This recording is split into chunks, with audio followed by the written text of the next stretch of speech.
Bonjour à tous et bienvenue dans ce nouveau live Pharmacie Lounge. Nous sommes vraiment très heureux de vous retrouver de plus en plus nombreux autour de ce projet de création de contenu pour vous, les pharmaciens et tous les acteurs de la pharmacie. Réseaux sociaux et présence digitale pour les pharmaciens vont être les thèmes abordés dans ce live aujourd'hui.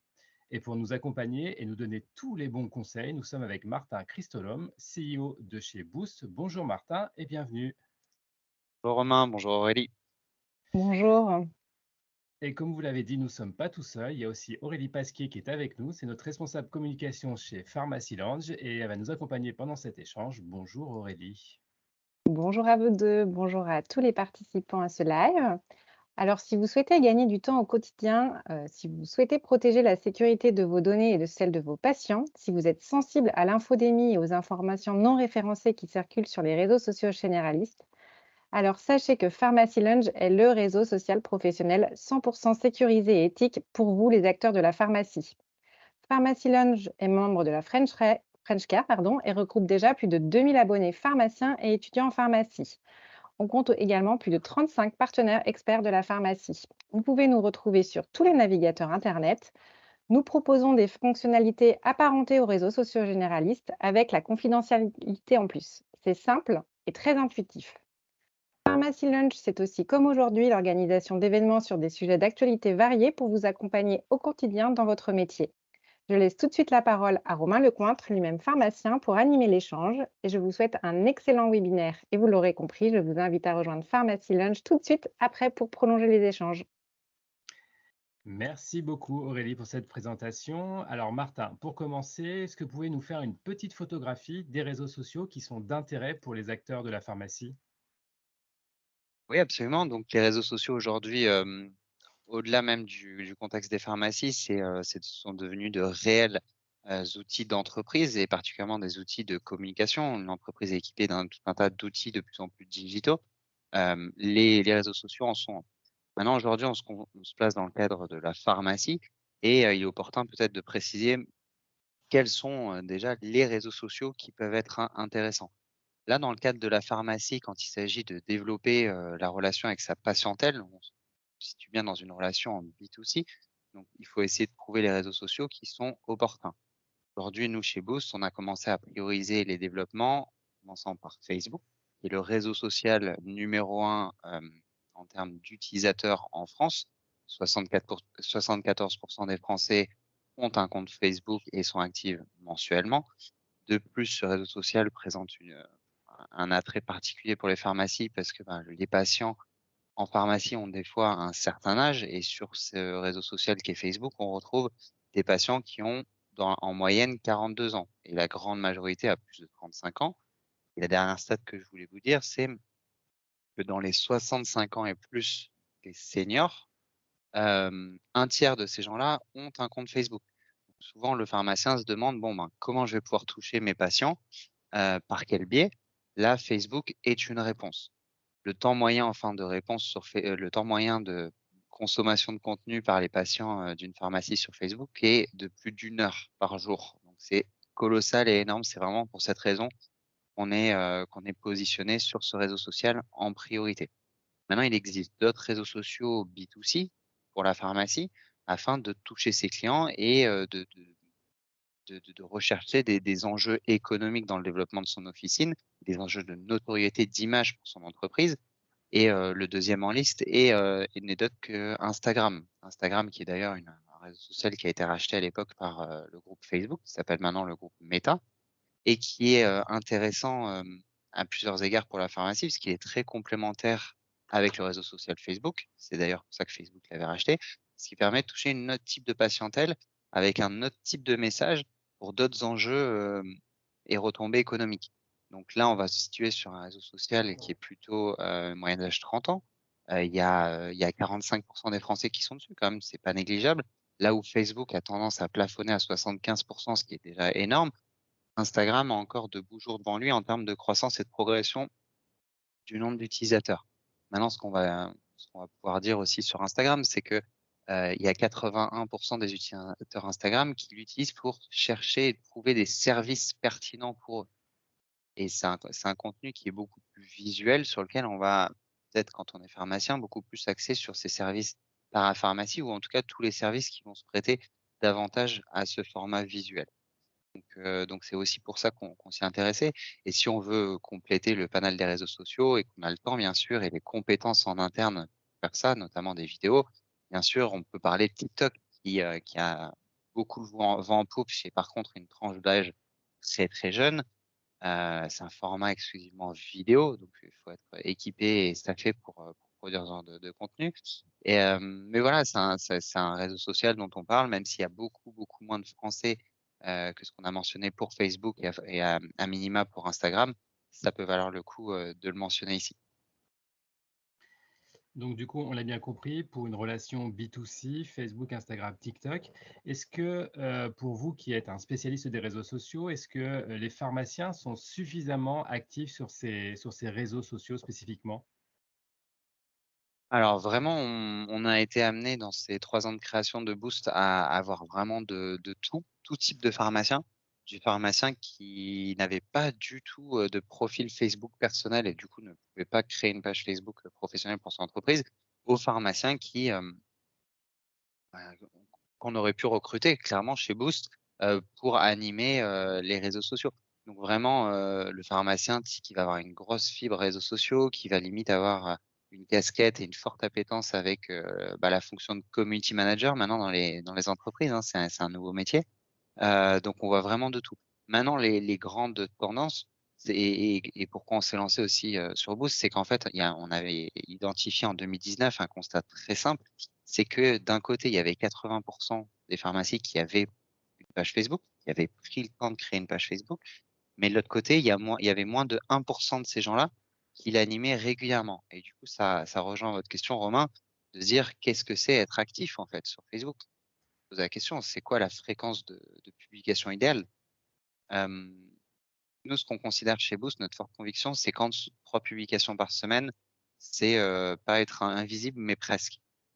Aujourd'hui, ce qu'il faut comprendre dans les réseaux sociaux, quand on fait une publication et qu'on produit du contenu, c'est pas comme un mail ou un SMS qu'on va envoyer à des gens, où là, forcément, ils vont le recevoir dans leur boîte de réception ou sur leur téléphone. C'est que Facebook, les gens, ils vont de leur propre chef et ils passent beaucoup de temps, plus d'une heure par jour sur chacun des 2 réseaux sociaux qu'on opère, Facebook et Instagram. Mais en fait, ils ont pas enfin, ils ont la possibilité, mais pendant leur navigation quotidienne, ils vont pas voir toutes les publications qu'ils pourraient voir de tous les comptes qu'ils ont likés, de tous les amis qui suivent et cetera. Donc en fait, ce qu'il faut bien comprendre, c'est que quand une entreprise publie du contenu, son contenu va être exposé qu'à 20-30 de son audience. Si elle a une communauté de 100 abonnés, en moyenne, son contenu, s'il n'est pas viral, on va parler de ce que c'est un contenu viral, ne va toucher que 20 à 30 personnes. En fait, en publiant 3, 4, 5 fois par semaine minimum, on s'assure qu'on ne laisse personne sur le bord de la route et qu'on parle au moins une fois par semaine à chacun des gens qui nous suivent, qu'on appelle les abonnés. Donc, pour avoir des abonnés pertinents et qualifiés, on parle bien là de patients et de clients de l'officine qu'on vise à faire revenir, bien sûr, dans la pharmacie. Et est-ce que pour vous, c'est une erreur, un pharmacien qui certes a un compte par exemple Facebook, mais qui, ne créerait pas autant de contenu que vous avez pu dire? Est-ce que c'est devenu aujourd'hui obligatoire d'être présent sur les réseaux sociaux pour une pharmacie, pour sa communication? Il y a rien d'obligatoire, heureusement, je ne sais pas si ça va se maintenir, mais si la pharmacie, fait comme ce qu'elle a toujours fait. La vraie question derrière ça, c'est est-ce qu'elle va continuer à se développer, à croître? Est-ce que même, il y a un risque, est-ce qu'elle est menacée dans sa survie d'entreprise? Donc, nous, notre forte conviction, en tant que start-up technologique, c'est d'utiliser tous les moyens, les outils à disposition qui vont, booster la productivité dans l'entreprise, donc tous les outils de back office, les outils efficients, par exemple, pour les fonctions, annexes que sont, les finances, l'admin, les ressources humaines, le recrutement et quand on parle de réseaux sociaux, là, on parle d'outils pour s'exposer, communiquer avec les patients, et nous, les enjeux économiques auxquels on répond, pour répondre à votre question, Romain, c'est, 1, donner des occasions, en fait, maintenir le lien avec les patients pour leur donner des occasions de revenir à l'officine. Voilà, le mois sans tabac, des actualités comme ça qui leur déclencheraient une venue à la pharmacie, leur faire connaître des services connaîtraient pas dans la pharmacie. Donc vraiment prendre le temps et utiliser cette régie, ce canal de communication pour faire connaître l'aromathérapie, la phytothérapie, le matériel médical, l'orthopédie, enfin, toutes des choses que le pharmacien ne consomme peut-être pas encore dans l'officine, peut-être qu'il consomme ailleurs, mais par méconnaissance de l'offre d'officine, il le consomme pas quand il y va régulièrement dans son officine, ou peut-être que juste il connaît pas ces services et qu'en fait, ces services-là répondent à des besoins que rencontre le patient. C'est très dommage, c'est que l'offre ne rencontre pas la demande et la communication est une solution à ça. Donc fréquence d'achat, panier moyen, bien sûr la fidélisation, c'est que quand je vais fournir un contenu régulier, de qualité, professionnelle et personnalisé à mon officine, quelle image je vais dégager? Est-ce que, quand le pharmacien va se poser la question de son choix d'officine, est-ce qu'il va avoir une ampoule qui va s'allumer parce qu'on a fait le travail en amont? La réponse, elle est très souvent oui. Et enfin, le dernier enjeu, c'est de la notoriété, de l'image, de se dire, à commencer par les employés de l'officine, de dire: «On est une entreprise moderne, qui utilise tous les outils à notre disposition pour bien se développer». Et peut-être le dernier enjeu, c'est de se dire: «Ben, est-ce que j'occupe cette place ou est-ce que je la laisse à un concurrent potentiel?» Et donc là, pour répondre à votre question, si j'étais pharmacien, je me poserais pas du tout la question, d'utiliser ces outils. Après voilà, se posent de nombreuses questions. C'est les freins à l'utilisation. Est-ce que j'ai le temps? Est-ce que j'ai l'inspiration? Ça aussi, il faut l'avoir. Enfin, est-ce que j'ai les compétences rédactionnelles pour faire des posts de qualité qui répondent aux standards des réseaux sociaux? Ou enfin, est-ce que, même les compétences, techniques, hein, on est sur un algorithme, hein, c'est des réseaux sociaux, donc il y a une manière de rédiger le contenu qui va permettre de propulser davantage ce contenu. Et enfin, est-ce que j'ai le budget pour faire ça? Parce que même si je le fais en interne, je vais utiliser les ressources d'un de mes employés. Peut-être que je suis déjà sous-staffé, auquel cas je peux pas, et dans ce cas, il vaut mieux pas, il vaut mieux recruter. Mais ou est-ce que je le délègue? Et combien ça coûte un réseau social, un community manager externalisé aujourd'hui? Au minimum, un community manager, ça coûte minimum du minimum 300 € et c'est plus dans les 500 et plus. Donc pa par mois. Donc donc voilà, c'est vraiment pour toutes ces raisons-là et pour lever tous ces freins qu'on a créé la solution Boost. Et du coup, le monde de la pharmacie évolue là depuis quelques mois, quelques années avec notamment de nouvelles missions. C'est peut-être aussi l'occasion de ce renouveau dans l'activité officinale pour, publier sur les réseaux sociaux. Vous en pensez quoi? Je pense que c'est un des meilleurs cas d'usage que vous citez, Romain. En fait, là, nous, on le voit très bien dans l'utilisation de notre plateforme, technologique. Le contenu, le pharmacien n'a rien à faire, il peut juste, travailler avec nous et on s'occupe de A à Z de gérer sa page. Mais il y a aussi une possibilité pour lui de créer, de générer des posts personnalisés à son officine. Et en fait, dans cette logique-là, un des posts qui marche le mieux chez nous en ce moment, c'est le post sur, annoncer les nouvelles missions du pharmacien et notamment les différents vaccins qu'on peut, faire en pharmacie. Et ça, en fait, c'est un enjeu de communication. Aujourd'hui, il y a des nouvelles opportunités, de développement pour, l'entreprise pharmacie et le problème, c'est que, ça répond à des vrais besoins de la patientèle, de la population, mais pour que ces besoins, enfin, ces solutions soient, consommées, on va dire, par les patients, il faut, première chose, qu'ils les connaissent. Un service, un produit qui n'est pas connu et un service qui, par définition, ne sera pas consommé. Et la communication est l'enjeu pour faire connaître. Après, bien sûr, il faut, savoir réaliser ce service, mais ça, j'ai toute confiance dans les pharmaciens pour le faire, à bon escient. Aurélie, est-ce que nous avons des questions dans le chat? Oui, justement, Martin, comment rédiger un bon contenu? Quelles sont les bonnes pratiques en termes de rédaction? Oui, bah, excellente question. Alors il y a plusieurs techniques en fait de rédaction. Nous, on utilise, une technique de rédaction sur les réseaux sociaux qui s'appelle le copywriting. Vous savez, enfin, quand on fait un support de communication, on va pas s'exprimer de la même manière quand on produit un communiqué de presse, qu'un mail commercial, qu'un mail formel, qu'un SMS. Donc là, les réseaux sociaux ont leur code. Une des techniques qui marche très bien sur les réseaux sociaux, c'est le copywriting. Donc en fait, c'est écrire pour derrière déclencher une action chez le lecteur. Et l'action, elle peut être diverse. Ça peut être de dire, je clique sur un lien pour en savoir plus. Elle peut dire, je reviens en pharmacie parce que bah, je vais y trouver quelque chose qui va pouvoir m'intéresser. Et donc, la technique du copywriting et plus particulièrement l'EIDA, c'est susciter l'attention, l'intérêt, le désir et ensuite passer à l'action. Action. Donc, nous, c'est ce qu'on fait dans chacun de nos postes pour maximiser en fait le rendement de la communication qu'il n'y ait pas juste du contenu pour du contenu. C'est bien qu'il soit divertissant, mais c'est encore mieux qu'il entraîne une action derrière concrète. On a trop souvent un piège dans les réseaux sociaux qui est de dire, je regarde le nombre de likes ou qui va d'une quelconque manière peut-être flatter l'ego, ou et qui peut dire aussi que le contenu plaît, et cetera. Donc ça, il faut pas le mais en général, une entreprise, elle se rémunère plus avec de la fréquence d'achat, du panier moyen, du chiffre d'affaires, que des likes, des commentaires, des partages. Même si tous ces artifices, en fait, qu'ont créé les réseaux sociaux sont extrêmement utiles pour créer ce que disait Romain tout à l'heure, la viralité, faire connaître à d'autres gens. Mais surtout, il faut pas inciter à faire connaître à d'autres gens et respecter le cadre légal, on pourra en parler, mais de non-sollicitation de la patientèle, très, très important. C'est en effet un point important, l'aspect réglementaire. Moi, j'ai une autre question.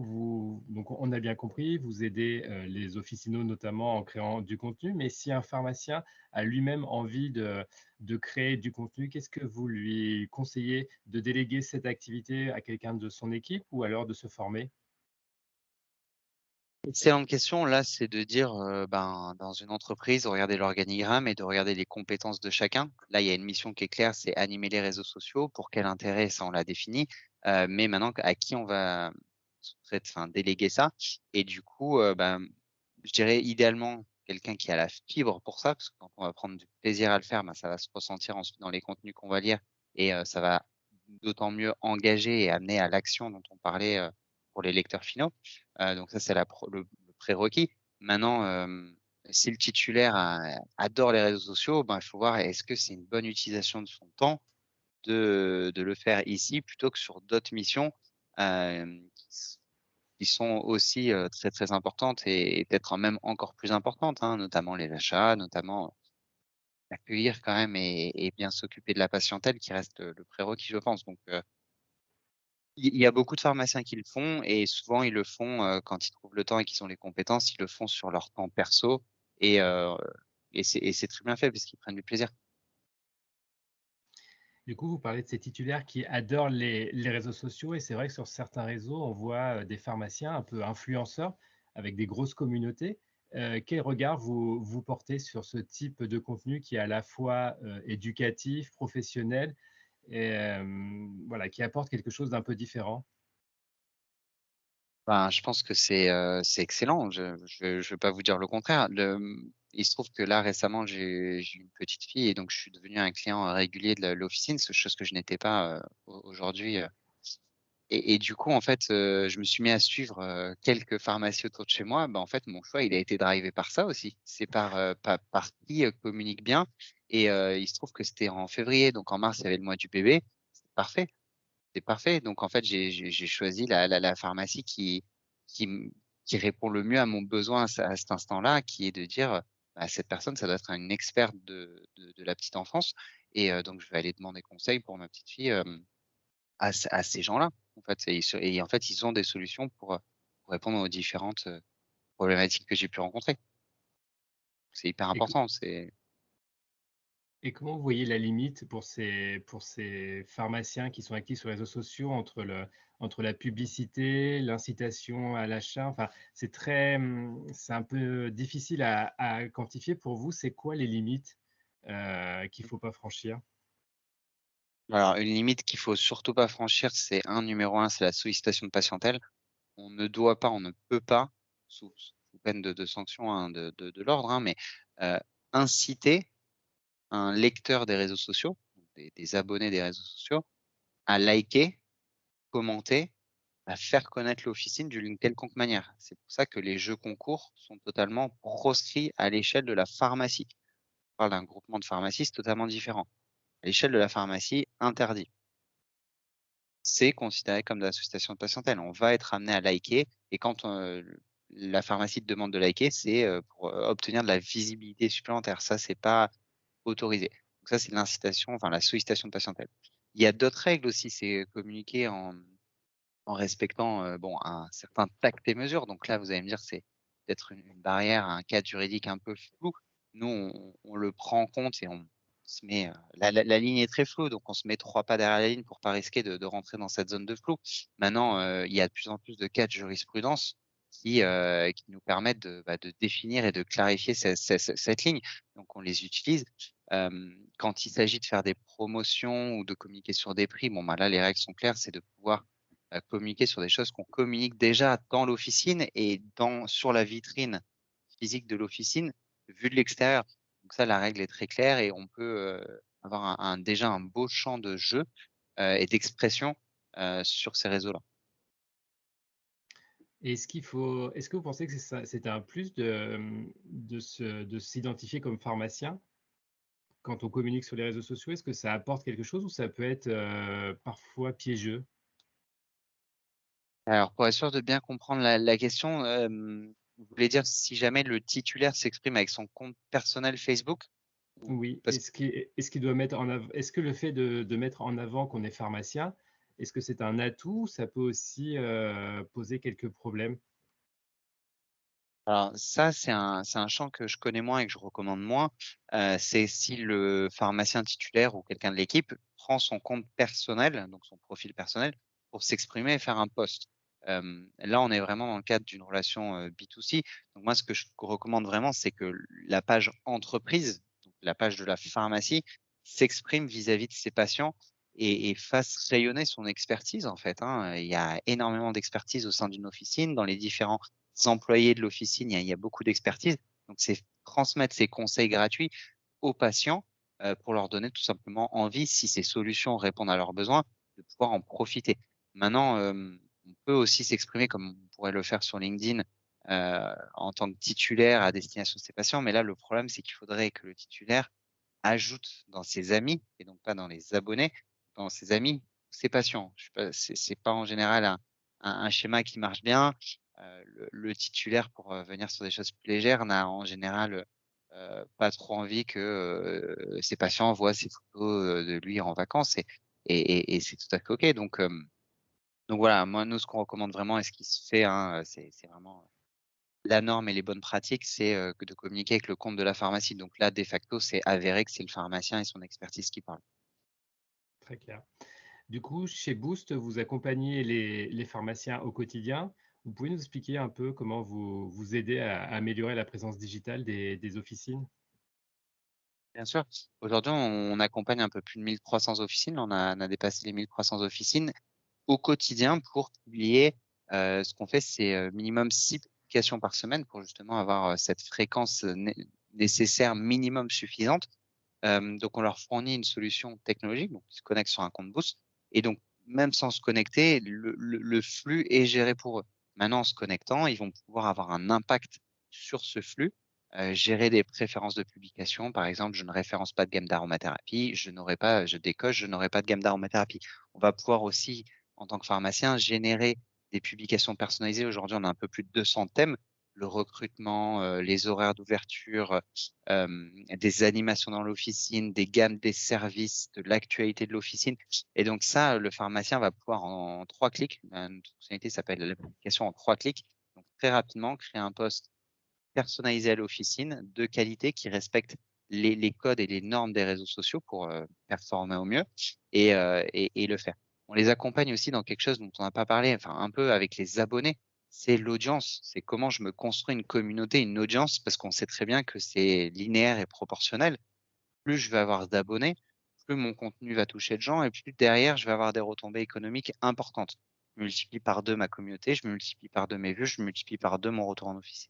Donc ça, c'est aussi des choses très importantes, qu'aujourd'hui aujourd'hui on sait, notre veille concurrentielle nous montre qu'on est les seuls acteurs à faire ça. C'est aider les pharmaciens à recruter des abonnés, les bons abonnés, ceux qui sont dans leur zone de chalandise, ceux qui vont être aussi au comptoir, bien sûr, parce qu'il s'agit des patients, c'est bien eux qui sont intéressants.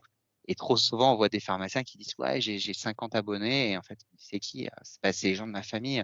Ils habitent tous les gens de la famille, ben, ils habitent à l'autre bout de la France. OK, d'accord, et quand vous publiez une animation sur les soins du visage, par exemple, ils reviennent, non, bon, bah, et on va vous aider à essayer de trouver des gens qui vont pouvoir revenir et profiter de vos services et générer, enfin, être satisfait en fait de ce que vous proposez et donc vous en remercier pour ça et vous, par la même occasion, développer votre activité.